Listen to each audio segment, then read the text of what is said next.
It is October 1st, 2024, and the very first NXT on CW. I'm Glenn Rubenstein. This is the Wrestling Inc. podcast. Joining me as always for NXT coverage, Emily Mayhem herself, Emily Mae. Hi. Hey, and we dressed up tonight. We did. It's a premiere, Glenn. We talked about it. We said, you know what? It is the premiere on the CW. We have to look a little fancy, look a little shiny. I didn't know that I was going to be matching the new NXT brand. I know. It just was a fun coinkydink.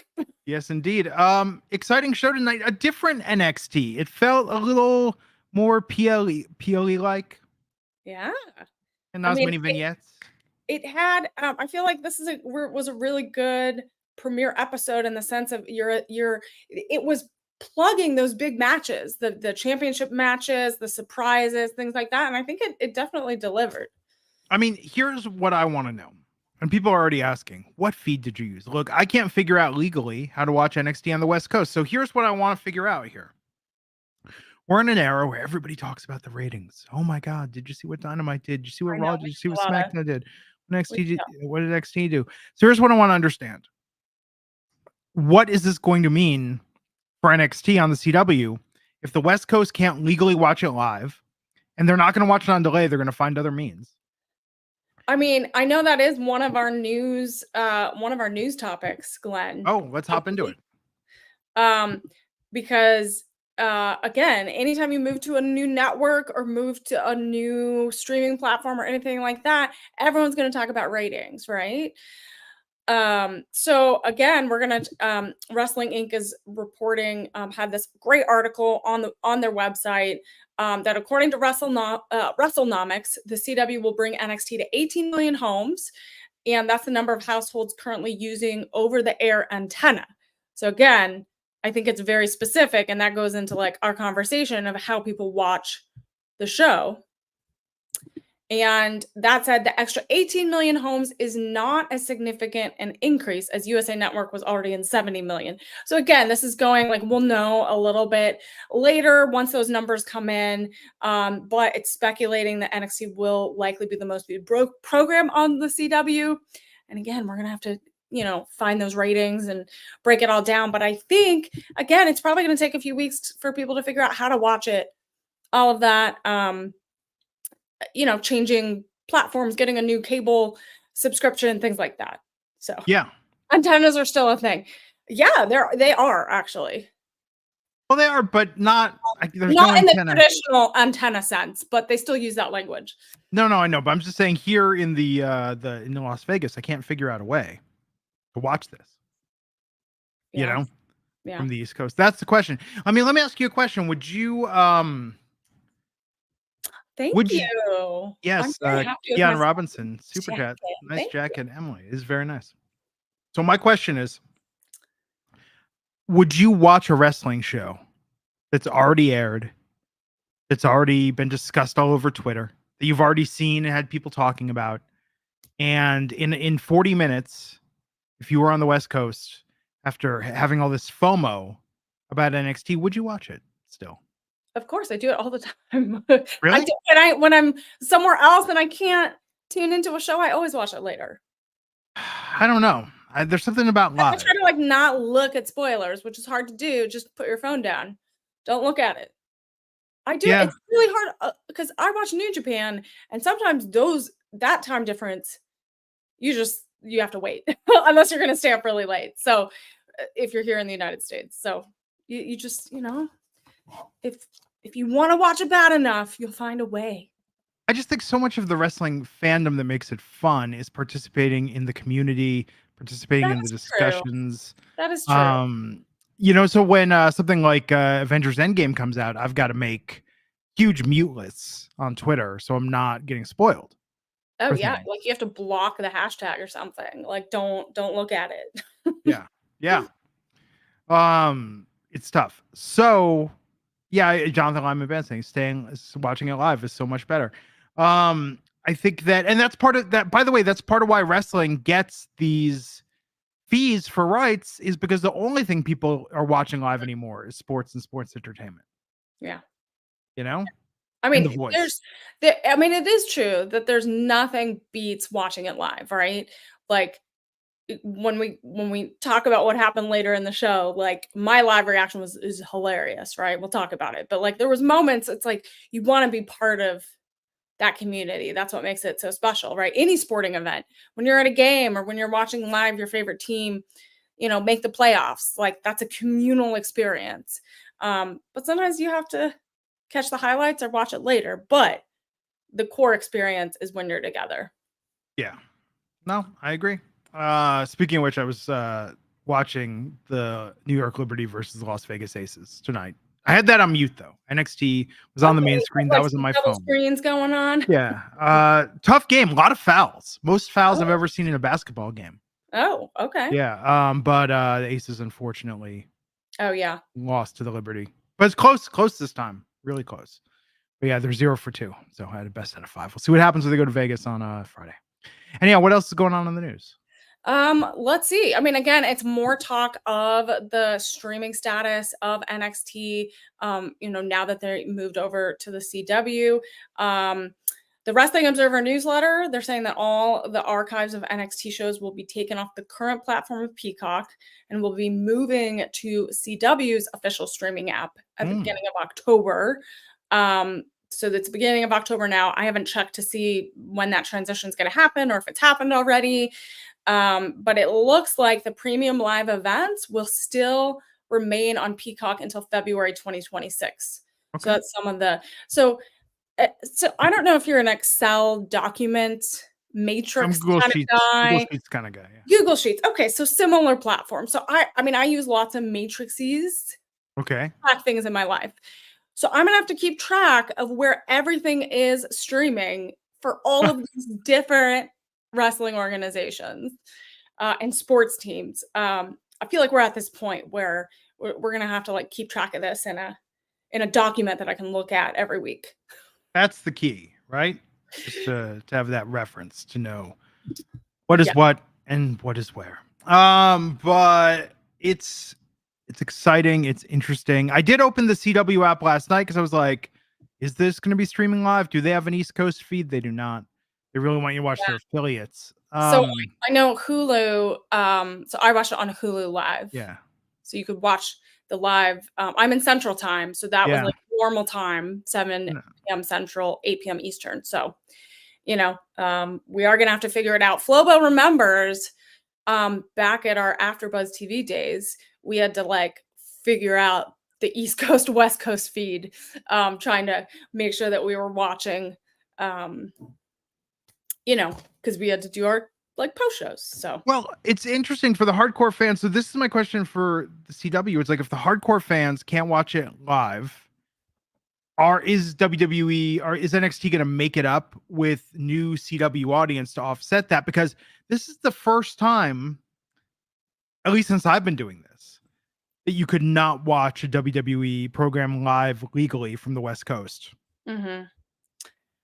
I mean, it happened when it first, when NXT first debuted on USA Network. There was issues of like West Coast, wasn't there? No, you can always get USA East if your provider if your provider had it. Yeah, but there was a way. What I'm saying is that someone could say like, "Hey, I really like WWE. I'm going to sign up for Sling. I'm going to sign up for YouTube TV. That's true. I'm going to sign up for DirecTV that has it." Like there was always a legal option. Fox has the Fox Sports app. Like there was always something. I'm trying to think of the last time that you couldn't legally do this live. Yeah. Well, maybe the answer is never. I mean, there's gonna have to be a solution somehow. SmackDown on Paramount on UPN. SmackDown on UPN. Mm-hmm. UPN was the same as the CW. Yeah. So since then. Well, crazy. I appreciate the fans in the chat for joining us. Hopefully you all watched it. Flobo, I hope we aren't spoiling things for you because you are on the West Coast. Yes. And Flobo, you are wearing something fancy because I appreciate the swag. So what else is in the news?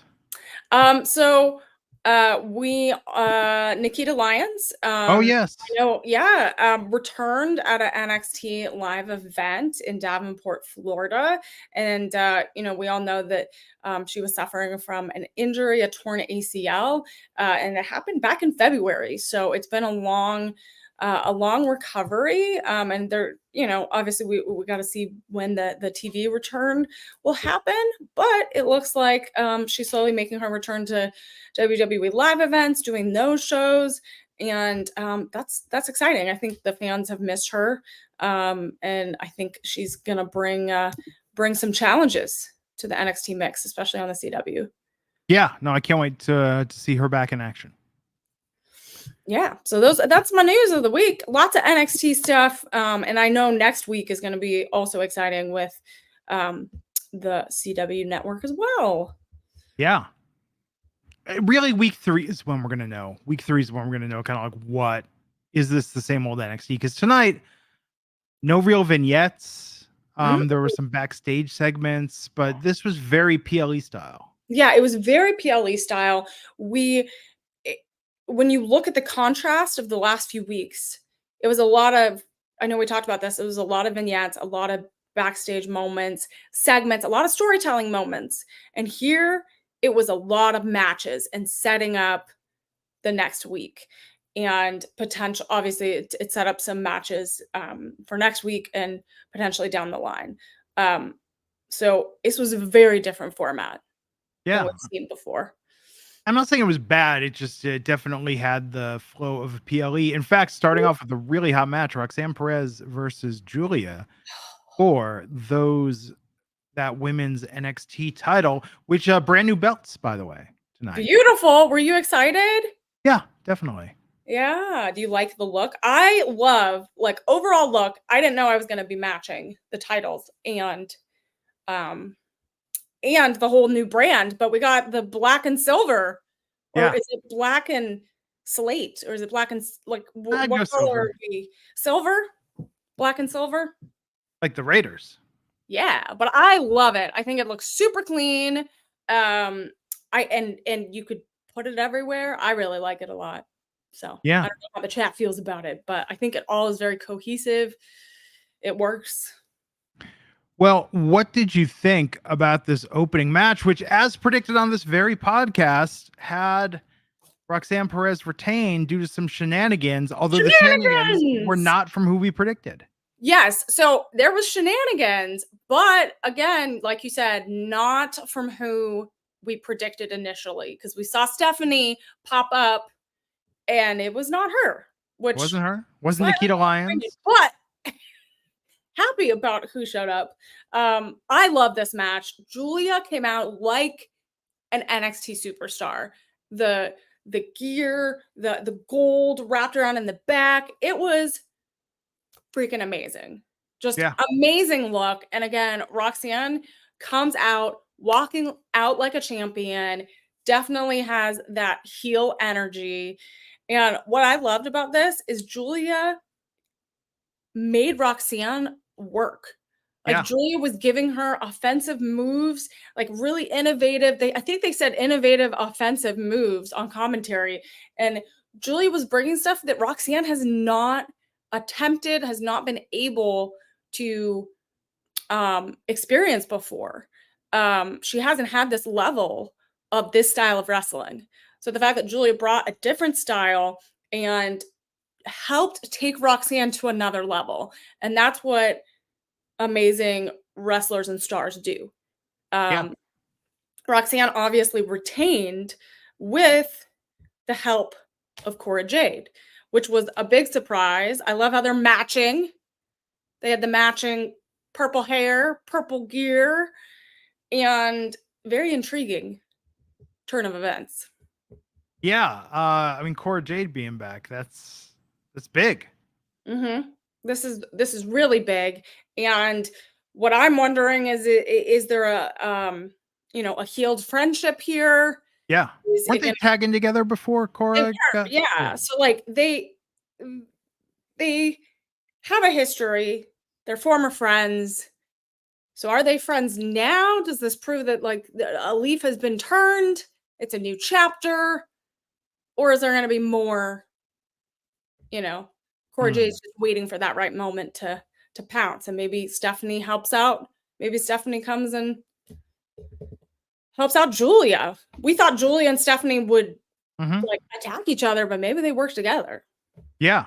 But yeah, there'll definitely be a tag team match. This is a great way to balance the odds between them. I think it'll be a lot of fun. We got a burner match to open the show. This was great. So good. Very, very PLE worthy. Preview of Australian wrestler Delta, little vignette. Her walking through the wasteland. From Australia. She's going to be here for Halloween Havoc. It takes a while to walk from Australia.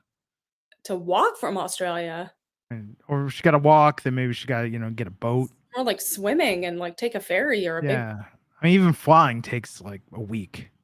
Yeah, you're about 30 hours. Yeah, and you like go back in time, something. It's really, it's crazy. Yeah, and you got to be careful because you go counterclockwise, all the water. Right? Yeah. The time zone. You're going to be all backwards. The time zone from Oceania trips me out because it's like right now, it's 4 hours earlier there than it is where I am, but it's the next day. So it's actually ahead 21 hours. Yeah. Yeah, that's crazy. Crazy how that works. So are you going to dress up for Halloween Havoc? We've done that in the past, and perhaps I shall do it again. I know we talked about costumes. Yeah. What day is that? I guess it's it's the 29th. They have an official. The sign had 10/27. Oh, so yeah, it is a PLE this year. It is a PLE. I am in town that weekend, so there you go. Ooh. We have to put in the request to cover it. Okay. Speaking of which, let's plug. We got some Bad Blood coverage. Yes. Coming up this weekend. It's going to be Jimmy and George. Ooh, that's a good mix. Yeah, that'll be fun. So be sure to tune into that right after Bad Blood goes off the air this weekend. Yeah, I will be there. I'm excited. Shawn Michaels, we didn't mention Shawn Michaels opened the show tonight. Triple H gave the Are You Ready? That was good. It popped out of nowhere. I'm like, what? You just showed up. Just there. Meanwhile, Shane McMahon was in an airport somewhere, I'm sure, running into an AEW talent. Keeps popping up at airports. Wesley versus Zach Wentz in a Chicago street fight. What did you think of this? Glenn, my, fondness of violence, especially in a street fight. I thought this was really, really fun. I think it might have fallen apart at the end. I don't know if that table spot was intentional. But I think you could see the tension between them throughout this whole match. The trash can spot looked very concerning for me. I was like, that one looked pretty bad. And I love street fights. Like, it's super fun. They took their time. And I think they told the story, and that's what it's all about, is like they've had this rivalry. They've been wanting to tear each other apart. And I think they did. And they used cool items to do it. The chain was super cool. For that finisher. But yeah, it was really fun. I mean, I don't know, Glenn, what your thoughts are. I thought it was good. I think that Wesley winning doesn't really further the story. Yeah. Because I think Wentz getting the victory would be very feel good, or I mean, maybe the Rascals getting their shot at the tag team championships. Although we'll see. We still don't know past tonight. Like, was this the end of NXT NA, or I don't know. I mean, you really think? I mean, yeah. Speaking of that table spot, he was thrown way past that table. Yeah. Like over it, and I was worried for him because that looked like it hurt. Hitting that floor. So I don't know what is the end for this story. Like, maybe it is the end of this saga in their life, this conflict, this feud. Yeah, I mean, I feel like you can't get further than a street fight unless they do like a trilogy. Oh yeah, that's so two things. Baby I saying Wentz is graphic head of NXT on not TNA, and Jose Tepede saying they're 1-1. So I think we're Yeah. gonna get a third at Halloween Havoc. Yeah. I mean, that's the thing is like you could I could totally see like a really gimmicky Halloween Havoc match between them. I'm wondering that I didn't notice the graphic, the entrance graphic, but I'm wondering if that's like a rights licensing thing Yeah, I don't know. on the because they switched to CW. Well, maybe you follow up a street fight with a trick or treat fight. Trick or treat fight. Oh, like Maybe they'll spin the wheel. how big is the candy? Are we thinking like king size, Costco size candy? Do we throw the candy in the ring and it's like tax? Wesley's gonna, yeah, it's just all Jolly Ranchers. Just all Jolly Ranchers. Sharp edges and sticky sharp edges. Yeah, lollipops. No, but they have to be like sharpened Jolly Ranchers. Jolly You know how Ranchers. sometimes that hard candy, like once you get to it, is like really sharp. Stepping on Jolly Rancher seems like only a step removed from stepping on a Lego. Like that seems like not a good time. No, not a good time. No. Well, and then you get them all stuck to you. Yeah. That's like a terror. Like that's a nightmare. Anyhow. But yeah. Anyway. Everyone just visualize that fantasy book it in your mind. Yes. What candy? If they had a Halloween, if Zach and Wesley had a Halloween Havoc match, just what kind beating each other with giant abas. What kind of Halloween themed items will they bring? Who knows? Well, The Miz hosted Obafemi and Tony D'Angelo on Miz TV. They were chanting Tony D'Angelo, but then cheering him for being from Chicago, then cheering Obafemi, or booing Obafemi, then cheering Obafemi. Yes. Can we talk about the Chicago crowd, Glenn? I'm so confused. So weird. I was so confused by this. Well, I'm wondering because they're trying to like Tony D'Angelo's supposed to be likable, trying to challenge Obafemi. Obafemi's a beast, like 100%. We know that. He's not going to be a nice guy. But like all of them, both of them got cheers, both of them got boos. I didn't know what to do. And they're establishing, one of the things I really loved about this is the language they use. They use like the words inevitable, and that like Obafemi was like, your family can't fight for you. So they're setting this up really well. But the crowd, man, they couldn't make up their minds. They like them both, but then also hate them both. And that makes it fun. No, it was interesting. It was very interesting and just bipolar, the crowd's reaction to each of them individually. But Glenn, have you been to a Chicago wrestling crowd? Have you experienced it? I was at the first or the AEW show, the All Out. Okay. It is really surreal, and they're very rowdy, very loud. They react to things that like normal wrestling fans in different cities don't react to. So this might have been an anomaly. They were respectful to Cody Rhodes coming out in Star Trek The Next Generation gear. You see? Which when I think about that in hindsight, like they should have been booing. I'm pretty dorky. No, I'm just kidding. But that's like the dorkiest thing I think I've ever seen. I'm a big dork too, but you have to embrace it. Embrace the dorkiness. That's like really like because you could be like, okay, when the Young Bucks dress up in Street Fighter stuff, you're like, okay, that makes sense. It's a fighting game. You know, if Zelina Vega, that was next level. That was good. Like, but it was like Star Trek, like the most like peaceful show. Like they shoot each other with phasers. I think Kirk got in a fist fight once. And it was a spot.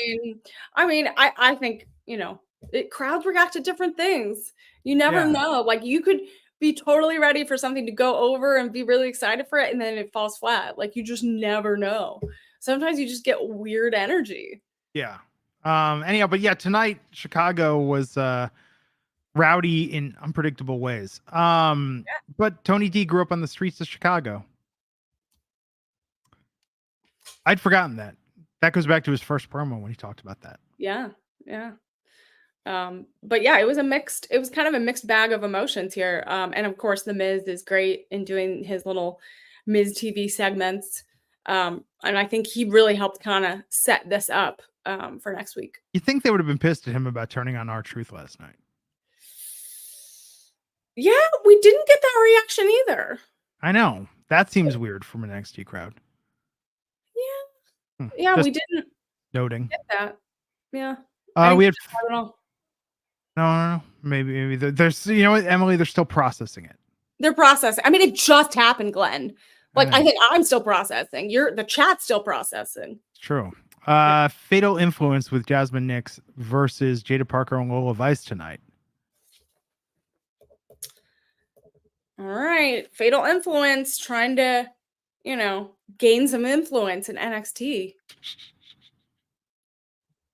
It's true. They're trying to That was good. I can tell you, but you're a broadcast professional. Emily.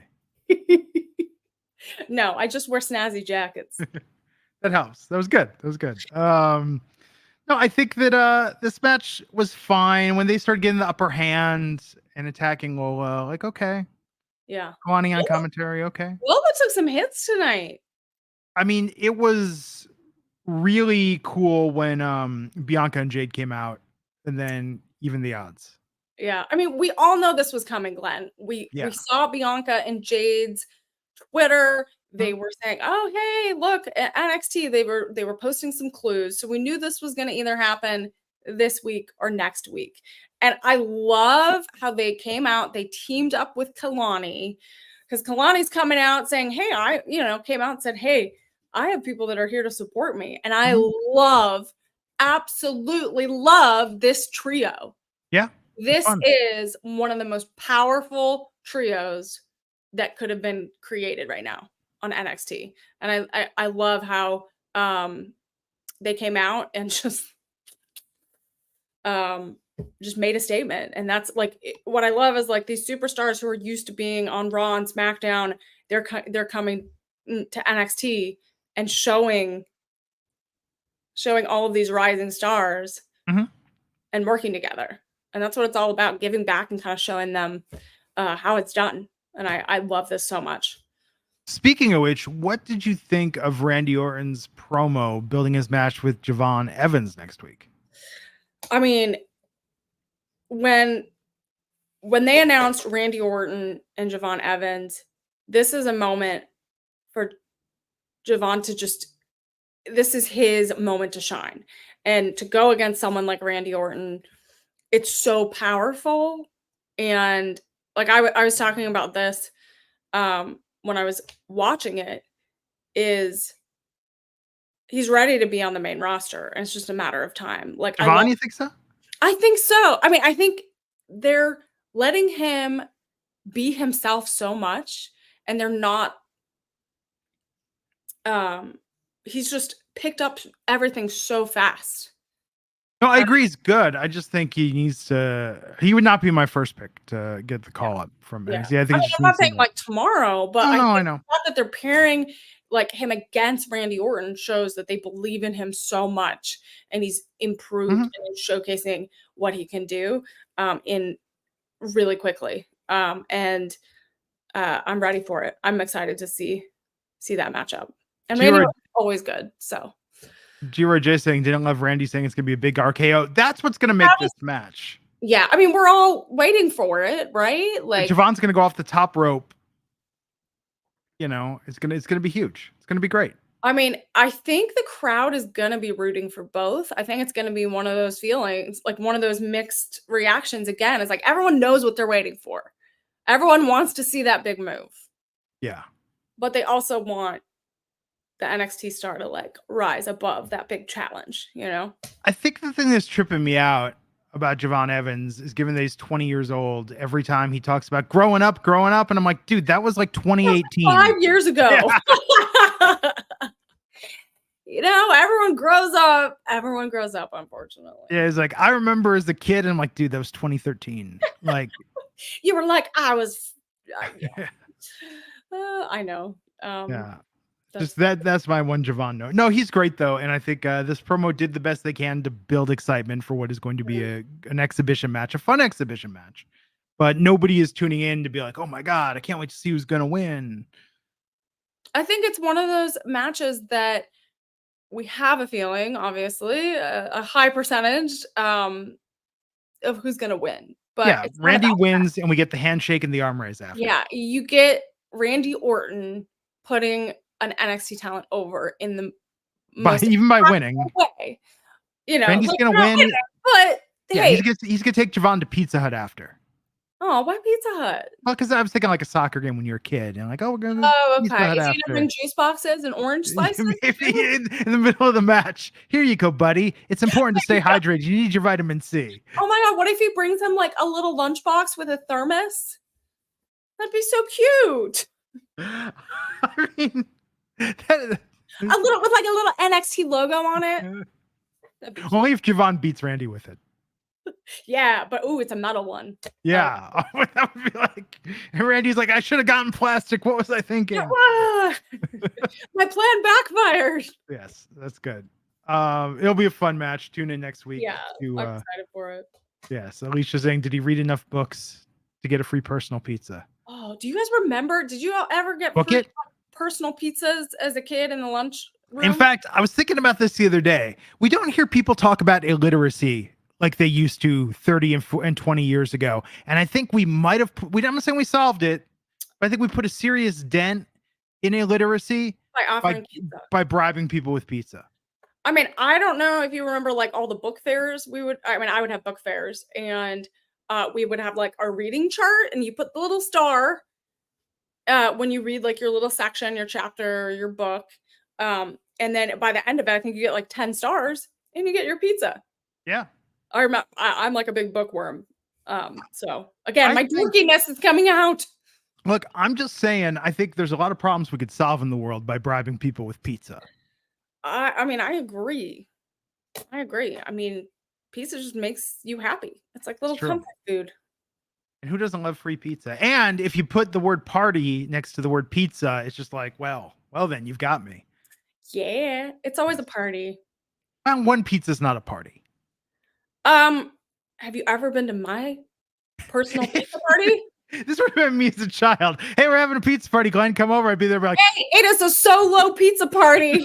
There's one pizza, and it's not even half and half. It's just all pepperoni. It's just one big pepperoni. I think for a party, you got to have pepperoni.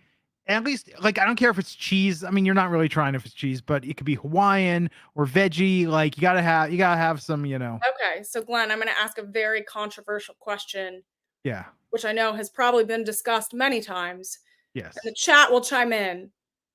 But do you like pineapple on your pizza? I do. I am vegan, but I will tell you that one of my favorite guilty pleasures is I order a pineapple pizza, sometimes with vegan cheese or even no cheese.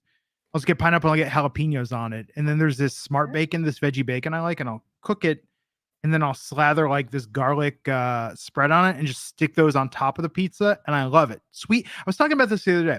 Sweet and spicy is the best flavor combination. I'm a sweet and savory gal. Okay, interesting. I'm not a spicy person. I can't do a lot of spice. But sweet and savory. I do a lot of spice. If you were a spice girl, you'd be. If you were a spice girl, you'd be like, just a little spice. I'm a little spiced. I'm semi-spice. Semi-spice. There you go. Sweet and savory is good. I'm telling you, sweet and spicy though. Like Ike's Place for sandwiches has like cranberry sriracha. Like it's beautiful, beautiful on a sandwich. So we're getting a mixed bag in the chat of pizza and pineapple. Mostly no, but the flame grilled pineapple with ham and jalapenos sound delicious. Yeah, pineapple and jalapeno is a winning flavor combination. Mm-hmm. I'm really into that. They're not real. Okay. Yeah. Oh, we could talk about pizza all night, Glenn. We could. Well, because I'm getting it in because here we are at the main event. And that was where this felt like a PLE tonight. It was just like, here's some matches. What's going on with Chase U? What's happening? How's Thea Hale holding up? I don't know. I think we're gonna have to find out. Yeah, we got Lexis King and CM Punk, which went different than I thought it would. Yeah. How'd you feel CM Punk did with the whole reffing official? So he officiated like they got married. He reffed.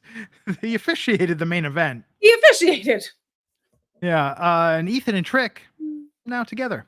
Legally. So I thought he was good as the ref. No real shenanigans the way we thought. Yeah, no, I thought there was going to be more like shenanigans. He either did something, didn't see something, brought someone in, caused a win to happen when it wasn't supposed to. I thought more shenanigans would happen. I thought it would happen near the end. Yeah. No Drew McIntyre. When Trick kind of like, kind of fell into CM Punk. I'll tell you, I was in the other room preparing dinner, and I had the speakers on in the kitchen so I could hear it, and I heard the commercial with the Scottish groundskeeper, and I was like, oh, did Drew McIntyre get a commercial? And then I was like, oh, that's not Drew McIntyre. No, that was not Drew McIntyre. But from the other room, I thought that was Drew McIntyre telling somebody about lawn care. That would have been a whole other, I don't know where that road would go. I don't know. I don't know. Okay, so Ethan Page defended the NXT Championship against Trick Williams, as predicted on this podcast since the moment it was announced. Actually, since before it was announced. Since the moment Ethan Page won the belt, we predicted Trick Williams is going to win that belt back in night one in the CW. I knew it, Glenn. We predicted it. We predicted it. We wanted it. The fans cheered. So this is the moment, Glenn. I jumped out of my seat because I jumped out of my seat. My cats ran away. They ran into the other room because I jumped up for like 3 minutes because they had so many near falls in the last like 4 minutes of the match, had so many moments that I was like, man, oh, so close. And Trick pulled out the win. And I am so excited. And this is just, I'm so happy for him. He deserves it. I think that the fans were behind him. They wanted this. I know we wanted it on this podcast. So I think there's so many emotions, and in the back of my head, I wonder what's going to happen with Ethan Page. What's his next move after this? Because I'm trying to remember how long he's been champion. Not very long. It's June, July, August, September. Okay, so like 3.5 months. Yeah, so 3.5 months. This is. Trick understands this road already. So what's going to be different this time? Yeah. So I have like so many questions, which I know we'll learn more. And maybe I haven't checked the social media channels. There might be some exclusives coming out that we haven't seen yet. Some digital exclusives, but I don't know. I gotta go check it out. Yeah, I'm curious what's next for Trick. I think that there'll probably be a rematch, but not like immediately. But maybe they can get one more out of Halloween Havoc. But maybe Wesley's going to go for that title. I mean, maybe that'd be nice. Yeah. I mean, I think this was. I was kind of before this episode aired. I was kind of thinking like which championships will change. I was like, I don't think the women's match yet. No. And so this was the only one that made sense, that I was like, no, I really think Trick is in this like really sweet spot. Everyone's really behind him, really supporting him. He's had such a great year, been telling really great stories, has like this momentum behind him. And that's where I felt like, I really think he's going to take it, because there's this energy behind him that he didn't have previously. And he's just like, it's palpable. And you feel it tonight. And I just felt like he was just pushing through every little moment in the match tonight, and obviously led to this big win. But I'm ready. Like I think next week is going to be, I don't know what matches will be. Like, I don't know who his first defense will be. But I'm ready for it. Yeah, it's going to be exciting. So last night I opened the CW app to see if it was streaming live. If you search NXT, there's a lot of vignettes on the CW app for NXT. Oh, okay. Yeah, there's like a Tony D'Angelo vignette, a Trick vignette, a Wesley vignette. So maybe it's a way for people to get. So if you're not familiar with the brand, you can kind of get to know the superstars. Yeah, so I think that's nice. I'm really curious what the CW audience is going to think of this. When SmackDown premiered on UPN, a lot of UPN fans. I mean, there weren't a ton of UPN fans, but it was not super on brand with the. So anyone that hasn't downloaded the CW app, you can see all these like 1 minute vignettes. Yeah, which is there. nice. Yeah, I like that. like top moments from August. Those weekly like top moments that they post on socials or YouTube. Like they have that on here. Yeah. And it's going to be streaming live next day on the CW app. Yeah. You know what I'm curious about though? Remember when SmackDown debuted on UPN, we got crossovers with UPN shows like the Mullets, where the Mullets went to an episode of SmackDown. Mhm. And I want to know, when are like Superman and Lois going to go to a NXT taping, or when's Fallon going to show up, visit an episode of like Heartland or something? I don't know. I don't know. I mean, I had the same thought about Netflix. Like, how many crossover things are we gonna have? Like people popping up, superstars popping up in reality shows and TV series, and who knows? Or the other way around. We might Yeah. have Oh, hosts. I could go for a Penn and Teller Fool Us crossover.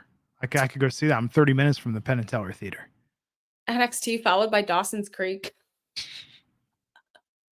Dawson's Creek is making a comeback. Is it? Yes. People are like rewatching the shows of past, like, I don't know, Gilmore Girls and The Office and Friends, and people that didn't watch it originally. Okay. Watching I see it. that. I see it. Yeah. The thought of network TV is so weird to me now, because I see all these promos for shows and I'm like, I've never heard of this show. I had no idea it existed. And if you told me this was just AI filling time, I would believe you. Queen's Gambit lady is going to run in on Liv Morgan. Did you watch Queen's Gambit? On Netflix, I heard that's quite good. It is quite good. Yeah. I've been trying to watch something like, I rewatched all of American Vandal this past week. Okay. Season 1 and 2. Better now. Did you ever watch American Vandal? No. So good. Mockumentary, but so well done. Okay. So well done. And been watching Peep Show from the UK. And yeah, I haven't watched Agatha All Along yet. I haven't watched the new prequel to Rosemary's Baby that's on Paramount Plus. I'm excited about that. Yeah, I'm behind on things. But no, look, I thought tonight this was a very good show. Trick winning's the right move. Ethan Page, I'm curious how long he's going to be in NXT. Yeah, that's the vibe I got as well. Now that Trick won, I don't know where Ethan goes from here unless he gets called up and he's like, but then I don't know, even thinking of that trajectory, I don't know if there's anything for him there as well right now. He helps Austin Theory betray Grayson Waller, and then Ethan and Austin form a tag team. Yeah. Oh. Very similar look too. That'd go well together. Yeah. Okay. All right. I mean, everything leads to a disruption. There's corruption, turning your back on people, like it's wrestling. It's all in the fun of the game. Yes. No, we'll see. We'll see what happens. But I think good start on the C-Dub tonight. Excited where we go next week. Oh, we had a little end credits flash at the end of the show. Like, yeah, we did for the first producer, time. Paul Levesque. Executive producer. I loved it. Very, official TV. You think Paul Levesque was backstage? He was like, "Hey, that thing that Dick Wolf guy has? Created by. Yeah, can you give me something like that at the end of every episode of WWE TV?" Hey, I mean, it's TV. You have to have credits. Yeah. You can't just like go out with nothing. Backstage, he was like, "Look, my parents don't believe me that I work on the show producing." Yeah, sure. Wouldn't that be funny if they do like at the end of movies they do like the secret deleted scene? They should do that. We had that at the PLE. The best one was Ciampa Gargano after and even CM Punk, right? Wasn't that after the trademark bug? So there you go. Yeah. But I think we should maybe Halloween Havoc. There's like a creepy bug at the end. Well, there you go, folks. Tune in tomorrow for Dynamite, Friday for SmackDown, Saturday for Bad Blood. It's all happening here on Wrestling Inc. You can follow Emily Mae online at Emily Mae Heller. I'm at Glenn Rubenstein. Everybody have a great rest of your week. We'll catch you back here in a bit. Take care.